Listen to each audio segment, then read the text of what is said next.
আচ্ছা, mental health নিয়ে আমি একটা ভিডিও করেছিলাম সকালবেলা।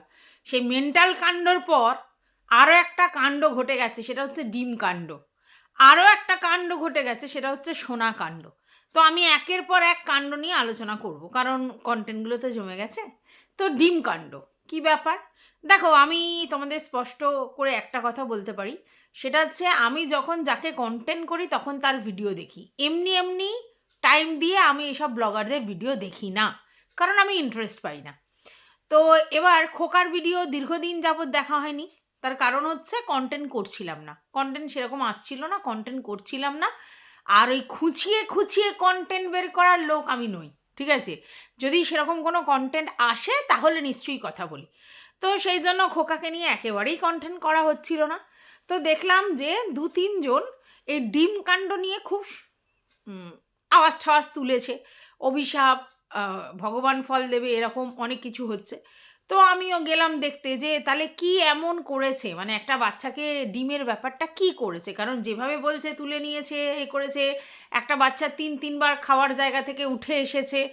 তো এটা শুনে একটু খারাপই লাগলো যে একটা বাচ্চা 3-3বার খেতে বসে উঠে গেছে শুধুমাত্র একটা ডিমের জন্যে। আর ডিমটা তার ঠাম্মি তার বাবা দিচ্ছিল না, এরকম একটা ধরনের কথা শুনে না সত্যি একটুখানি মনটা মুচড়ে উঠলো যে ব্যাপারটা কি। ঠিক আছে, তার আগে আমি বলে রাখি, সেটা হচ্ছে টিনু কিন্তু আমাকে যখন কথা বলেছিল আমার সঙ্গে বারবার এটা বলেছিল যে ওর ঠাম্মি আর ওর ঠাকুরদা আর ওর বাবা বাচ্চাটাকে ভালোবাসে। ঠিক আছে, মা কিন্তু বোঝে বাচ্চাকে কারা ভালোবাসে, তাই সেটা কিন্তু ও স্বীকার করেছিল এবং এটাও বলেছিল যে ওটা পুত্র সন্তান বলে ওদের ওই বংশের ব্যাপারটা খুব বেশি আছে, এটা অনেক ফ্যামিলিতেই রয়েছে। তার জন্য ওরা কিন্তু পুত্র সন্তান বলে সেই লেভেলের ওকে স্নেহ করে। সেটা হয়তো যদি কন্যা সন্তান হতো সেটা হয়তো ওদের থেকে এক্সপেক্ট করা যায় না, কারণ ওরা পুত্র সন্তানের প্রতি একটু বেশি অন্ধ যাকে বলে। তো যাই হোক, এটা কিন্তু আমাকে টিনু খোদ নিজে বলেছিল। এবার তোমরা বলো, যদি সত্যি তার ঠাম্মি দাদু আর তার বাবা না ভালোবাসতো তাহলে কি টিনু এই কথাটা বলতো? কখনো বলতো না। এটা গেল 1 নম্বর। 2 নম্বর, টিনু কিন্তু এটা ফিল করেছিল এবং সেটা আমার সঙ্গে শেয়ারও করেছিল কি, যে বাচ্চাটা ওর যে বাপের বাড়ি সেখানেই ভালো থাকবে, কারণ ওদের মধ্যে ও ভালো থাকে, প্লাস ওরা যে স্নেহ আদর যত্ন করে তাতে। আর আমার বাপের বাড়িতে যদি আমার দাদার আবার মানে সন্তান ফন্তান হয় সেক্ষেত্রে তাকে কেয়ার করবে না, একে কেয়ার করবে। তাই বংশের পিদিপ বংশে থাকলেই সেই স্নেহ সেই ভালোবাসা পাবে, এটা কিন্তু বারবার টিনু বলেছিল। মানে টিনু এটা বুঝেছিল যে ওই বাচ্চাটাকে ও নিয়ে এসে ওর মামা বাড়িতে রেখে মানুষ করতে পারবে না। আর এটা তো সত্যি, এটা আমরা আমরা চাটার কাছ থেকে শুনেছি এবং আমরা জানিও যে ফকলুচন্দর ফ্যামিলিতে বাচ্চাটিকে অ্যাকসেপ্ট করেনি এবং ফকলুও ইনিয়ে বিনিয়ে বাচ্চাটাকে অ্যাকসেপ্ট করতে চায়নি। আর টিনু যখন সেটা বুঝেছিল তখনই ওর ইমিডিয়েটলি ফকলুকে ছেড়ে দেওয়া উচিত ছিল, বাট টিনু সেটা করেনি। টিনু যেহেতু বেরিয়ে এসেছিল এবং টিনু তখন ফকলুর মায়াতে চলছিল, তাই সে এটা বুঝতে পেরেছিল যে আমাকে ফকলু যদিও ভালোবাসে, বাচ্চাটাকে ফকলু চায় না এবং ফকলুর ফ্যামিলির লোকও চায় না। এবার ফকলুর ক্ষমতা নেই যে আলাদা করে কোথাও আমাকে রাখবে, ওর বাড়িতেই রাখবে, মানে তখন অন দ্যাট পিরিয়ড। তাহলে সেইখানে আমার বাচ্চা ঠাঁই পাবে না। তাহলে আমার বাচ্চাকে আমি যদি নিয়ে আসি, ভালো করে বোঝো, আমার বাচ্চাকে যদি আমি নিয়ে আসি আর ফকলুর বাড়িতে যদি আমার বাচ্চার ঠাঁই না হয়, তাহলে বাচ্চাকে কোথায় রাখবো? বাচ্চাকে তার মা বাড়িতে রাখতে হবে। তো সেখানে আমি মাঝে মধ্যে দেখতে পাবো, কিন্তু অ্যাকচুয়ালি টেক কেয়ার কার দ্বারা হবে? আমাদের ওই বাগান কাকি মানে ফুলমন্দির দ্বারা আর আমাদের ভক্তিবাবুর দ্বারা। তো তারা যে কতটা ওকে টেক কেয়ার করতে পারবে এখন আশা করি নিশ্চয়ই বুঝতে পারছো, কারণ ভক্তিবাবু তার থাকেই না, তাই না? আর এই ফুলমন্দির সে তো মানে তার মেয়ে তার টেক কেয়ার করে, তাহলে সে নিশ্চয়ই করতে পারবে না। আর দাদা বৌদি তারা আর পরের ছেলেকে সেই লেভেলে টেক কেয়ার করবে, সেটা কিন্তু টিনু সেই সময় হাড়ে হাড়ে বুঝেছিল যে ভাই, আমি যদি নিজের কারণে বাচ্চাকে আমার কাছে নিয়ে আসি আর আমি ফকলুর সঙ্গে গেলে বাচ্চাকে নিয়ে যেতে পারবো না, কারণ ফকলুর ফ্যামিলি থেকে অবজেকশন আছে, ফকলু নিজেও সেটা চায় না, তাহলে বাচ্চাকে আমার মা বাড়ি রেখে দিয়ে যেতে হবে, মানে আমার বাবার বাড়ি রেখে দিয়ে যেতে হবে, যেখানেও সে সেই লেভেলের ভালোবাসা পাবে না বা সেই লেভেলের স্নেহ পাবে না। তাহলে তার থেকে বেটার অপশান অবশ্যই তার বাবা ঠাম্মি আর ঠাকুরদা, ভালো করে বোঝো। এই জিনিসটাই কিন্তু তখন ওর মাথার মধ্যে প্লে করেছে। তার মানে এটা বুঝেছে যে যদি সেফ জায়গা হয় ওই বাচ্চাটার জন্য, তার বাপের বাড়ি। হ্যাঁ, পরবর্তীকালে অনেক কিছু আমরা শুনেছি, আমাদের খকুর এই ওই সেই শুনেছি, সেক্ষেত্রে একটা মাথার মধ্যে প্যালপিটেশন স্বাভাবিকভাবে তৈরি হচ্ছিল যে তাহলে কি ওকে ওরা ভালো রাখবে। কারণ দেখো যেরকম মানে স্টেপ ফাদার যেরকম আমরা ভাবতে পারি না যে সে ভালোভাবে বাচ্চাকে রাখবে, বা স্টেপ মমকেও আমরা সেটা ভাবতে পারি না। তো সেই জায়গা থেকে অনেকে কনসার্ন হয়েছিল। তবে এটা আমি বলতে পারি, বাচ্চার মায়ের থেকে কেউ বেশি বোঝে না যে বাচ্চা অ্যাকচুয়ালি কোথায় ভালো থাকবে। ঠিক আছে, এটা কিন্তু সেদিনই ও স্বীকার করেছিল। তারপরে ঝড় অনেক রকম বয়ে গেছে, কিন্তু টিনু এটা জানতো যে ওর বাচ্চাকে ওর ঠাম্মুই আর দাদু চোখে হারায়, আর বাচ্চার বাবাও ভালোবাসে, সেটা ও জানতো। এবং ওর যে যত আবদার, যত দুষ্টুমি সব ওরা সহ্য করবে। আর বাচ্চাটা তো নেহাতি শান্তশিষ্ট নয়, যথেষ্ট দুষ্টু চঞ্চল। ওই বাচ্চাকে টেক কেয়ার করা এতখানি ইজি ব্যাপার নয় কিন্তু, তাই না? তো চলো, welcome back to my channel. আশা করছি তোমরা সবাই খুব ভালো আছো, আর আমিও খুব ভালো আছি নতুন একটা ভিডিওর সাথে। আমি রুনা লাইফস্টাইল থেকে। দেখো, বাচ্চাটার এডুকেশন নিয়ে অনেক ভিউয়ার্স কথা বলেছে, আমরা কন্ট্রোভার্সি ক্রিয়েটাররাও কথা বলেছি, এবং বেশিরভাগ ক্ষেত্রে আমাদের বক্তব্য ছিল স্কুলিং যেখানে হচ্ছে সেই স্কুলটা ভালো না, তার পরিকাঠামো ভালো না, এবং একটা ইংলিশ মিডিয়াম স্কুল হলে ওর জন্য বেটার হতো। যদিও বারবার এসে আমাদের খোকা বলেছে কেন কিসের জন্য সে করেনি, এবং তাদের বক্তব্য গ্রামের স্কুল থেকে অনেক ভালো ভালো স্টুডেন্ট বেরিয়েছে, এবং গ্রামের স্কুল থেকে কি বাচ্চা মানুষ হয় না? আমরা যেরকম চাষাঘরের মানুষ, আমরা এরকম জায়গা থেকেই বাচ্চাকে মানুষ করব।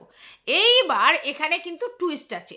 ভিউয়ার্সরা যারা অ্যাজ আ ব্লগার মানে ওকে দেখছে, এবং আজকালকার দিনে যে কম্পিটিশন মার্কেট দেখছে, যে র্যাট রেস দেখছে, সেক্ষেত্রে বাচ্চাটার ভবিষ্যতের জন্য, যে বাচ্চাটা যাতে এডুকেশন ব্যাকগ্রাউন্ডটা ভালো পায় এবং এডুকেশনের যে ধারাটা সেটা ঠিকঠাক পায়, তার জন্য তারা ইংলিশ মিডিয়াম স্কুল বা ভালো স্কুলের কথা বারবার বলেছে। এবার এইখানে আমার একটা উল্লেখ্য বিষয়, সেটা হচ্ছে আমি যখন আমার ছেলে 2-3-তে পড়ে, তখন হচ্ছে ব্যারাকপুর রামকৃষ্ণ মিশনে ভর্তি করবো বলে গেছিলাম। বললে বিশ্বাস করতে পারবে না, ওদের যেভাবে মানুষ করা হয়, মানে একদম সেই জানোই তো আশ্রমে মানে রামকৃষ্ণ মিশনগুলোতে কীভাবে চুলফুল কেটে দেয়, এবং ওদেরকে সেই কী সব পড়তে হয়, ধুতি পড়তে হয়, প্লাস হচ্ছে তোমার মাটিতে শুতে হয়। মাটিতে মানে তুমি ওই সব দিতে পারো, মানে বিছনা সজ্জা সব দিতে পারো, কিন্তু এরকম স্ল্যাব মতো করা ছিল, আমি দেখেছিলাম, ওখানেই থাকতে হয় এবং কঠোর পরিশ্রম করতে হয়। এবার আমরা ছোটবেলায় জানি যে মানুষ হচ্ছে পাঠশালায় পড়ে মানুষ হয়েছে, মানে আমাদের ছোটবেলায় লোকেরা। আর রাজাদের সন্তানরা একটা সময় মানুষ যখন হয়েছে, তারা মানে যে মুনি ঋষিদের কাছে পড়াশোনা শিখেছে, তো তাদের বাড়িতে আশ্রমে থেকে মানুষ হয়েছে। এবার দেখো একটা জিনিস বোঝো, এই যে রাজারা, তাদের আতিশয্য বিলাসিতার অভাব ছিল না, একটা সময় প্রচুর ছিল। তারপরেও কিন্তু তাদের ছেলে মেয়েদেরকে যখন গুরুর আশ্রমে পাঠানো হতো, তখন সেখানে জল বওয়া, পাতায় করে খাওয়া, রান্না করা, দাসদাসীর কোনো ব্যাপার নেই, সমস্ত কিছু নিজের হাতে করে তারা হচ্ছে যুদ্ধবিদ্যা, ধনুর্বিদ্যা, তার মানে যুদ্ধের ধনুর্বিদ্যা বা অন্য বিদ্যা প্লাস অন্য পড়াশোনা সমস্ত কিন্তু শিখতো। তার মানে এটা আমরা জানি যে পড়াশোনা কিন্তু একটা অধ্যাবসায়, এবং সেটা কিন্তু কঠিন পরিস্থিতির মধ্য দিয়েই করতে হয়, তাই না? এবং সেখানে কিন্তু যদি আমরা ভাবি রিল্যাক্স করে পড়াশোনা হবে, তা হবে না। আজকালকার ডেটে আমরা অনেকেই রিল্যাক্সিং মুডে বাচ্চাদের পড়াশোনা করতে দিই, এসি যেন ক্লাসরুম হয়, হ্যানা হয় ত্যানা হয়, অনেক কিছু দেখি, কারণ আমাদের বাচ্চারা এসিতে মানুষ কমফোর্টে থাকে, এইসব আমরা চিন্তা করি। কিন্তু তখনকার রাজারা যারা তো নিশ্চয়ই বোকা ছিলেন না, তাহলে তারা যখন তাদের বাচ্চাদেরকে বাইরে পাঠাতো গুরুর আশ্রমে, তো সেখানে কোনো রকম দাসদাসী বা কোনো রকম আতিশয্যের ব্যাপার ছিল না, যথেষ্ট কঠোর পরিশ্রম করে তাদের অধ্যবসায় করতে হয়েছে। তাহলে সেই ক্ষেত্রে নিশ্চয়ই তারা বুঝেছে যে এই ছাত্রাবসায় মানে যখন ছাত্র জীবন থাকে, তাকে কিন্তু এই তপস্যাটাই করতে হয়, তাই না? আচ্ছা, এবার যারা পাঠশালায় ছিল তাদেরও কিন্তু তাই, পাঠশালা কিন্তু মানে সেরকম বাড়ির আতিশয্য নেই। আচ্ছা, আমরা যখন ছোটোবেলায় পড়েছি, আমাদের বাড়ি থেকে আসন ফাসন নিয়ে যেতে হতো, সেটা বলা হতো ইনফ্যান্টে পড়েছি আমরা, তারপরে ক্লাস 1 এসছে। তো আমরাও কিন্তু পরিশ্রম করেছি। এইবার আমাদের যখন ছেলেপুলেদের সময়, আমরা কিন্তু দেখলাম ভালো স্কুল, ভালো পরিবেশ, ভালো ইংলিশ মিডিয়াম এইসব করলাম। তাতে কি হলো, যুগের সঙ্গে তাল মেলানো গেল, তাই তো? কিন্তু তার মানেই যে আমার ছেলে অ্যাপ্রোপ্রিয়েট হবে এরকম কিন্তু মানে ভাবার কোনো কারণ নেই। আর এরকম নয় যে আমার ছেলের সঙ্গে যারা বেঙ্গলি মিডিয়াম থেকে পড়াশোনা করেছে তারা মানুষ হয়নি, একদমই না।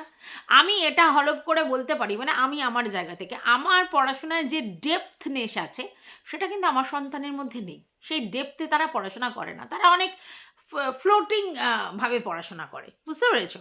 তবে এত কথা নিশ্চয়ই কেন বলছি নিশ্চয়ই বুঝতে পারছো। এই যে এডুকেশন নিয়ে বলা হচ্ছে, একটা জিনিস ভালো করে বোঝো, ধরো ইংলিশ মিডিয়ামে দিয়ে দিত ওই ছোট্ট সোনাকে, তারপরে ওকে পড়াতো কে?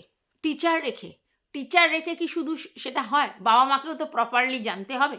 তো ওখানে কে জানে? হ্যাঁ, ওর দাদু একটু একটু জানে, কিন্তু ওর ঠাম্মি বা ওর বাবা সেই লেভেলের কি জানে? তাহলে বড় ক্লাসে উঠলে ওকে যখন মানে ভালো স্কুলে পড়িয়ে ভালো ইংলিশ মিডিয়ামে ভর্তি করে যখন এক জায়গায় নিয়ে যাবে, তখন ওর বাবা বা ওর ঠাম্মি ওকে সেইভাবে মেনটেন করতে পারবে? তাহলে কত টিচার দিয়ে ওকে রেখে রেখে পড়াশোনা করাবে? তাই নিজেদের ক্লাস অনুযায়ী, নিজেদের স্ট্যান্ডার্ড অনুযায়ী, নিজেদের মানসিকতা অনুযায়ী ওরা ওদের স্কুল চয়েস করেছে। ব্যাপারটা বোঝো। হ্যাঁ, আমি তুমি হয়তো হাউমাউ করছি কারণ র্যাট রেসে, কিন্তু ওরা ওই শিক্ষা নিয়ে অত কনসার্ন নয়। যদি হতো তাহলে তো ব্লগার হতো না এরা। মানে এই ধরনের যারা ব্লগার, যারা মান্থলি 10,000, 12,000, 20,000 ইনকাম করতো বলে তারা সেগুলো ছেড়ে কিন্তু ব্লগিংয়ে ঢুকেছিল, তাই না?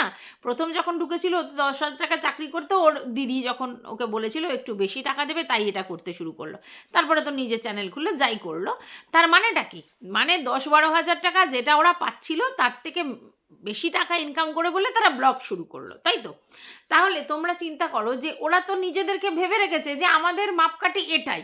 তাহলে তারা ছেলে মেয়ে সন্তানের জন্য সেইভাবে তোমার আমার মতো কিন্তু চিন্তাভাবনা করতে পারবে না। এটা কিন্তু বাস্তব ব্যাপার। আর ওরা এটাও জানে যে শুধু স্কুলিং করলে হবে না, বাড়িতেও সেটা করতে হবে। বাড়িতে তারা সেই ব্যাপার করতে অক্ষম, ঠিক আছে? এবং আমি অনেকগুলো ফ্যামিলিকে চিনি যারা ব্লগার নয়, কিন্তু মানে আমাদের পারিপার্শ্বিক বলছি, আমাদের আত্মীয় স্বজনের মধ্যেই পড়েন।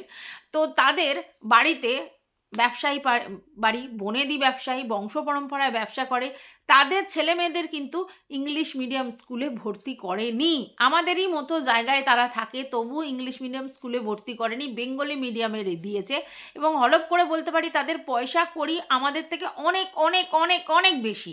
তারপরেও তারা কেন দেয়নি? তাদের বক্তব্য যে বেঙ্গলি মিডিয়াম থেকে মানুষ হয় না। আর তাদের বক্তব্য মানে মেয়ে সন্তান হলে তাকে তো যৌতুক হেনা তেনা দিতে হবে, তারা এটা কনসেপ্টটা নিয়েই চলে।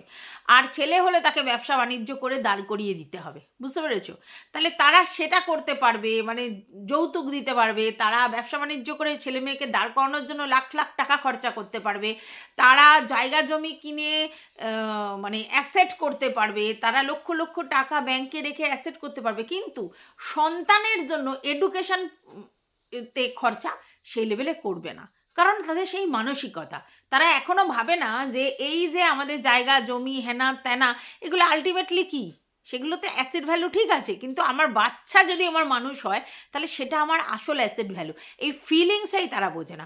অথচ এই বাচ্চারা যদি চাকরি বাকরি পায়, সেক্ষেত্রে যদি অন্য কিছুও দিতে হয়, তখনও কিন্তু এরা টাকা ঢালতে রাজি, তাতে লক্ষ লক্ষ টাকা যায় যাক, কিন্তু প্রপার এডুকেশনের জন্য যদি 1,00,000ও যায় সেটা খরচা করতে রাজি নয়। ব্যাপারটা বুঝেছো? এটা এক একটা মেন্টাল সিচুয়েশান, এক একটা মেন্টাল জায়গা। তোমার আর আমার মেন্টাল যে গ্যাপটা, এটা কিন্তু শুধু ওরা বলে নয়, অনেকের মধ্যেই এই প্রবণতা আছে, ঠিক আছে? তো যাই হোক, এইবার ওরা যেখান থেকে উঠে এসেছে ব্লগ করে, তো ওদের কাছে খুব নর্মাল ব্যাপার যে আমাদের সন্তানরাও একটা সময় ব্লগ করবে। কারণ যেমনি তোমার ডাক্তারের ছেলে ডাক্তার হবে এটা এক্সপেক্ট করে ডাক্তার, ইঞ্জিনিয়ারের ছেলে ইঞ্জিনিয়ার হবে এটা এক্সপেক্ট করে। হ্যাঁ, তার মানে কি সবাই তাই হয় না? কিন্তু সেক্ষেত্রে এই ব্লগাররাও এক্সপেক্ট করে। এই জন্য মানে আগে ভাগে তাদের ব্লগিংয়ের ব্যাপারটা চলে এসেছে। না দেখো না ম্যান্ডির মেয়েকে, কী লেভেলের ব্লগিংয়ে এক্সপার্ট, ঠিক আছে? ওরও তো স্কুলটা বেঙ্গলি মিডিয়ামেরই। ম্যান্ডি যে পরিমাণে টাকা খরচা করছে, তার ঘুরতে যাওয়া, বেড়াতে যাওয়া, লোককে জিনিসপত্র দেওয়া, শপিং, মার্কেটিং, অনুষ্ঠান পাতে, ও কি ইংলিশ মিডিয়ামে ভর্তি করতে পারে না? অবশ্যই পারে, কিন্তু ওই যে বললাম মানসিকতাটা আলাদা, সেই জন্যই করে না। তো যাই হোক, আর এটাও কিন্তু আবার ম্যান্ডির কিন্তু এক্সপেকটেশন প্রচুর যে আমার মেয়ে একেবারে সরকারি চাকরি করবে, বিশাল বড় হবে। হলে তো ভালোই, কিন্তু তার জন্য পরিবেশ পরিকাঠামো দিতে হয়, সেটা কি দিতে পেরেছো? তাহলে আশা তখনই করবে যখন সেটা করবে। আর তুমি যদি মনে করো আমি যা করছি মেয়ের জন্য অনেক করছি, তাহলে হয়ে গেল। মেয়ের জন্য অনেক করছো না, তুমি বাচ্চাকে নিয়ে এসেছো, তোমার রেসপন্সিবিলিটি, তুমি সেটুকুনিই করছো, অনেক কিছু করছো না, কারণ ওর জন্য তোমার কোনো স্যাক্রিফাইস নেই। ওর জন্য তোমার স্যাক্রিফাইস নেই, কোথাও ঘুরতে যাওয়া, বেড়াতে যাওয়া, খেতে যাওয়া, অনুষ্ঠানে যাওয়া, হ্যানা ত্যানা, কোনো কিছুতেই কিন্তু তোমার বাচ্চার জন্য স্যাক্রিফাইস নেই, সেই লেভেল স্ট্রাগল নেই। তাহলে যদি সেইগুলো না থাকে তাহলে তুমি এক্সপেক্ট করবে কী করে বাচ্চার থেকে পুরো তার ফুল ফেজেড এক্সপেক্ট করবে কী করে? হ্যাঁ, এবার যদি তোমার বাচ্চা সেই বিয়ন্ড এক্সপেকটেশন কিছু হয় সেটা আলাদা ব্যাপার। তো যাই হোক, যেটা বলছিলাম এটা অন্য ইস্যু হয়ে গেল। তো সেখানে বাচ্চার ব্যাপারটা আমরা যতই বলি ওরা কিন্তু ওই জায়গাতেই আটকে থাকবে, এবং এটাই বাস্তব যে ওরা ওরকমভাবেই চিন্তা ভাবনা করে। এইবার যেটা নিয়ে এত কাণ্ড হুলুস্থুলুস হচ্ছে সেটা হচ্ছে ডিম কাণ্ড। সেখানে কি হয়েছে, একটা বাচ্চাকে একটা ডিম দেওয়া হয়েছে খেতে দিয়ে, এবার তার ডিমটাকে তার বাবা সরিয়ে নিয়েছে। কখনো বলছে এটা ঠাম্মির ডিম, কখনো তার খাওয়ার ডিমটা দিয়ে বলছে এটা তোমার ডিম, ওটা না। এবার বাচ্চা স্বাভাবিক রেগে যাচ্ছে। ওই বাচ্চাটি কিন্তু মাছ মাংস ডিম খেতে ভালোবাসে এবং ডিমটা স্পেশালি পছন্দ করে। বাচ্চারা বেশিরভাগই ডিম পছন্দ করে। তো স্বাভাবিক তার বাবা যদি সেখান থেকে কেড়ে নেয় বা সরিয়ে নেয় সে রাগ হবে, অফেন্ডেড হবে। কিন্তু এটা তারা ইচ্ছাকৃতই করেছে, মানে আজকের এই খোকা এবং খোকার মা এটা ইচ্ছাকৃতই করেছে ওর সঙ্গে মজা করবার জন্য। তাদের ওখানে ইন্টেনশন কোনোভাবেই রং ছিল না, আমি ভালো করে ভিডিওটা দেখেছি। তাদের ইন্টেনশন কোনো কালেই রং ছিল না, ওরা জাস্ট ওই বাচ্চাটার সঙ্গে মস্তি করছিল, যেহেতু বাচ্চাটা ডিম খেতে ভালোবাসে এবং গোটা ডিমের প্রতি তার একটা মানে ভালো লাগা আছে। তো সেই জন্য ওর সঙ্গে জাস্ট মজা করছিল, আর সেটাকেই ক্যামেরাবন্দি করেছে। এখানে কোনো রকম ব্যাড ইন্টেনশন ছিল না, আমি ভালো করে ভিডিওটা দেখেছি, ঠিক আছে? অতএব এই যে ডিমকাণ্ড নিয়ে এত কথা বলা হচ্ছে যে 3বার সে উঠে গেল, 3বার তো এসে রেগে গেল, এ করলো সে করলো, এটা বাচ্চা মানুষদের স্বভাব দুষ্টুমি করা। খাবো না তাহলে যাও, অনেকেই আছে এটা যে এটা দাও নালে খাবো না, ওটা দাও না খাবো না, তো দুষ্টুমি করছে, ওর বাবাও দুষ্টুমি করছে, ও দুষ্টুমি করছে, আর রাগ দেখাচ্ছে। আর স্বাভাবিক তোমার পাতে যদি ডিম কেড়ে নেওয়া হয়, বড় মানুষের রাগ হয়, আমার তো পাত থেকে ডিম নিয়ে নিলে আমার বেশ রাগই হবে। আর ও তো বোঝে না, অবোধ, অবোধ। তো অবলা বলা যাবে না, অবোধ আর কি। তো সেক্ষেত্রে ওর ডিমটা নিয়ে নিলে ও ভাবছে সত্যি সত্যি নিয়ে নিয়েছে, তার জন্য ওরকম করছিল। তো এটা ওরা মজা, এটা তো বাবা মা বোন দাদা সবাই করতো। আমি তো ছোটোবেলায় আমার নিজের ডিমটা খেয়ে নিয়ে চুপ করে বসে থাকতাম আর ঘ্যান ঘ্যান করতাম আমার বোনের থেকে ডিমের ভাগ নেবো বলে। তো এটাও একটা মজা। আমার মা কি পারতো না তখন আমাকে একটা এক্সট্রা ডিম করে দিতে, বা যে জানে আমার বড় মেয়ে একটা ডিমকে পোষায় না, তাহলে একটা ডিম করি না, এটা মজা। এবং এটাই ন্যাগিং করা। আমি আমার বোনের কাছে দিদির মতো আবদার করতাম, মানে আমি নিজে দিদি না, আমি বোন, ও দিদি, এরকমভাবে আবদার করতাম। তো এটা খুব নর্মাল ব্যাপার এবং নর্মাল জিনিসই ওরা দেখিয়েছে। এটা নিয়ে যে কীভাবে ডিমকাণ্ড তৈরি হয়ে গেল গড নোজ, ঠিক আছে? এইবার যেই জিনিসটাতে আমি কথা বলবো সেটা হচ্ছে যে খোকা তার মায়ের কান্না বেঁচেছে। এখন ব্লগাররা তাদের পার্সোনাল লাইফ বেচে, এটাই বাস্তব কথা। সে কখনো কান্না, কখনো হাসি, কখনো দুষ্টুমি, কখনো মশকরা, কখনো ভিতরের জিনিস সবই বেচে। আর আমরা তো জানি খোকা একটু এইগুলো বেচতে ভালোবাসে, তাই জন্যই না তার একটা নাম দিয়েছিলাম আমি। তো সেই খোকা যখন তার মা কান্নাকাটি করছে সেটা ক্যামেরাবন্দি করেছে এবং সেটাকেই তোমার হচ্ছে থাম্বনেলে চিপকেছে। এবার এটা থেকে স্বাভাবিক লোকের কিউরিসিটি জাগবে, তো সেই জন্য লোক যাবে। তো তার জন্য ওরকম একটা মানে টাইটেল বা সেরকম একটা থাম্বনেল দিয়েছে। এটা কারণ তার ভিউজ তো ডাউন চলছে। তো এরকম যদি হঠাৎ করে কোনো চমকপ্রদ কিছু দেয়া হয় তো লোকের কিউরিসিটি যাতে উৎপন্ন হয় তাহলে মানুষ যাবে, আর সেই জন্যই করেছে। এবার ওর মা যে কান্নাটা করেছে কার জন্য, এক ভিউয়ার্স, যেই ভিউয়ার্সদের সঙ্গে ওদের সখ্যতা ছিল, যেই ভিউয়ার্সকেই পিসি পিসি করে সম্বোধন করেছিল এবং সবাই ভেবেছিল সেটা সৌমালিকে সম্বোধন করছে, দিদির কথা যেটা বলছিল। তো সেই তাদের সঙ্গে একবার দেখাও করেছে।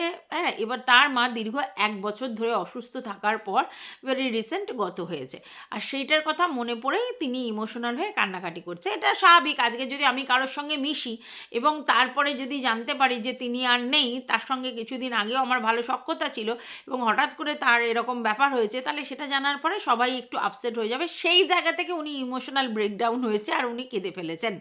আর আমাদের খোকা তো বসেই আছে ক্যামেরা নিয়ে, যেই না কেঁদে ফেলেছেন দেন সেই জিনিসটাকে ক্যাপচার করে রেখেছে এবং ওটাকেই ও কাজে লাগিয়ে দিয়েছে। এটার কারণ হচ্ছে যে আর কিছুই না, ব্লগটায় যাতে লোকের কিউরিওসিটি জাগে। দেখো এখন খোকা কিন্তু এমনি নর্মালি কিন্তু ভালো ব্লগ করে, ভালো ব্লগ মানে তার ক্রিয়েটিভিটি যদি বলো যে সুন্দর বাগান হ্যানা ত্যানা এই ধরছে ওই ধরছে, মানে গ্রাম বাংলা যেরকম হয় সেরকম ধরনের ব্লগ করে, কিন্তু সেই তুলনায় কি ভিউজ আছে? একদমই না।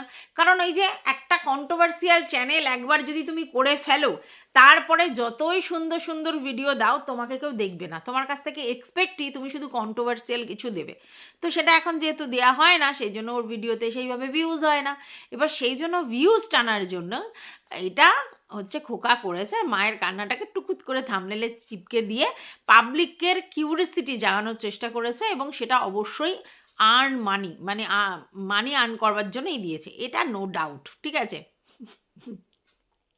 আর এটা তো খোকা আগেও করেছে। খোকা যতই বলুক আমি নতুন বিজনেস করছি, আমি বিজনেসে এস্টাবলিশ হয়ে গেছি, আমার আর ভিউয়ার্সের দরকার নেই, আমার আর ব্লগিংয়ের দরকার নেই, আমি ব্লগিং করব না, আলটিমেটলি মুখের কথাই মারিতং জগতং। আজও পর্যন্ত বিজনেসের কিছু আমরা জানতে পারিনি, যদিও খোকা বলে দিয়েছে যে আর বিজনেসের কথা ইউটিউবে বলবে না, কারণ লোকের চোখে বা নজর লাগে। তো ভালো কথা, সেটা নাই বলতে পারে, কিন্তু বলেছিল কি আমার বিজনেস হারিয়ে গেছে হ্যানা ত্যানা অমুক তমুক, আমি আর কিন্তু ব্লগিং করব না। সবাই কিন্তু ওকে রিকোয়েস্ট করেছিল সপ্তাহে একটা হলেও ব্লগিং দাও, তোমার বাচ্চাকে দেখার জন্য ব্লগিং দাও, তোমার মা বাবাকে দেখতে চাই। এটাও বলেছিল মা বাবাকে দেখার জন্য, মা বাবার জন্য একটা স্পেশাল চ্যানেল খুলেছিল আমার তাতুর চ্যানেল। তাতু সুন্দর সুন্দর করে ভিডিও দিচ্ছিল, আমি সেই ভিডিও দেখে বেশ একটা করে কন্টেন্ট প্রতিদিন পাচ্ছিলাম, কিন্তু দুর্ভাগ্যবশত সেই তাতুর চ্যানেলও বন্ধ হয়ে গেল। এবং সেটা আমি বুঝতে পারলাম যে হয়তো খোকা বা খোকার বাবা সেটা চালাতে পারছেন না, বা সময় অভাব হচ্ছে, বা কিছু একটা প্রবলেম হয়েছে, যাই হোক তাতুর চ্যানেল বন্ধ হয়ে গেল। তাহলে এই একটাই অপশন, খোকার চ্যানেলেই সবাইকে দেখা যাবে। তো সেটাই কন্টিনিউ চলছে, খোকার চ্যানেল আজ পর্যন্ত ব্লগিং দেওয়া বন্ধ হয়নি, যতই মুখে বলুক আর দেবো না আর দেবো না আর দেবো না, আমি আর ব্লগিংই করবো না, কিন্তু আমাদের দিনের শেষে দেখেছি ব্লগিং ছাড়া এই মুহূর্তে খোকার কোনো অল্টারনেট চয়েস নেই। যতই বলুক বিজনেস হ্যানা ত্যানা, সেই লেভেলের বিজনেস যদিও করতো বা সেই লেভেলের বিজনেস যদিও সেটেল করে ফেলতো, তাহলে ওকে ব্লগিং করতে হতো না। এটা আমরা জানি যে একটা বিজনেস সেট আপ করে যদি বিজনেসটাকে রানিং করা যায়, তাহলে অন্য সময় পাবে কি করে ব্লগিং করা? ব্লগিং করতে গেলে তো খাটুনি কম নেই, ব্লগিংগুলো করবে, এডিট করবে, সব কিছু চিপকাবে, তারপরে দেবে। তাহলে যদি কেউ সত্যিই টাইকুন হতো, সে ব্লগিং করতে পারতো না। তো এখানে একটা ব্লাফ মেরেছে আমাদের খোকা। তো যাই হোক, সে ব্লাফ মারুক আর যাই মারুক, এই যে ইমোশনাল ব্যাপারগুলো যে এরা পাবলিকালি মানে লোককে দেখিয়ে যে একটা মানে কি বলবো কন্টেন্ট জবরদস্ত করার চেষ্টা করে, সেটা আবারও প্রমাণ। তবে ডিমকাণ্ডের ব্যাপারে আমি একেবারেই মানে বলতে পারি যে এটা জাস্ট ফর মজার জন্য করেছে। আর এরকম বাপ ছেলের মধ্যে, মা মেয়ের মধ্যে, বোনের মধ্যে হতেই পারে, যদি সেরকমভাবে ফ্লেক্সিবিলিটি থাকে, আর ওরা দুষ্টুমি করে, বাচ্চাটা করে, এবং সেই ক্ষেত্রে এটা করেছে, এখানে অন্য রকম কোনো ব্যাপার নেই। আর আবারও বলছি, লাস্টলি একটা কথা বলছি, মা কিন্তু বোঝে আমার সন্তান কোথায় ভালো থাকবে, আর তার জন্য সেই স্পেসে ছেড়ে গিয়ে চলে গেছে। পরবর্তীকালে অনেক কিছু হয়েছে, কিন্তু এটাই বাস্তব। তা যাই হোক, এই ভিডিওটা এই পর্যন্ত। টাটা সবাইকে, ভালো থাকবে, সুস্থ থাকবেন। আর আমার চ্যানেলে যদি নিউ হন তো সাবস্ক্রাইব করে নেবেন। আর যদি আমি ভিডিওটা করলাম সেই ভিডিওটা সম্বন্ধে আপনাদের যদি কিছু বক্তব্য থাকে কমেন্ট বক্সে জানাবেন, ভালো লাগলে ভিডিওটা লাইক করবেন।